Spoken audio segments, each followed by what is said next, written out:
বিজয়া দশমীতে ছানার সন্দেশটা যেভাবে বানিয়েছিলাম সেটাই আজকে তোমাদের দেখিয়ে দিচ্ছি।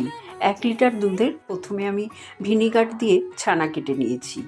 তারপরে ভালো করে নর্মাল জল দিয়ে ধুয়ে জলটা ঝরিয়ে একটা কড়াইয়ের মধ্যে 1/2 লিটার দুধ ঘন করে জাল দিয়ে নিলাম চিনি দিয়ে।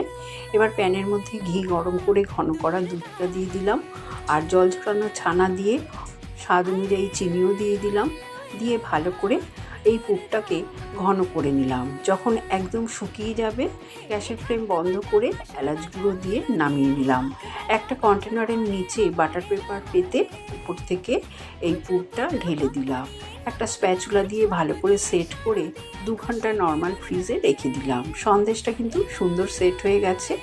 এবার সুন্দর করে কেটে ওপর থেকে আমি পেস্তা আর কেশর দিয়ে সাজিয়ে দিলাম। তৈরি হয়ে গেল সুস্বাদু ছানার সন্দেশ।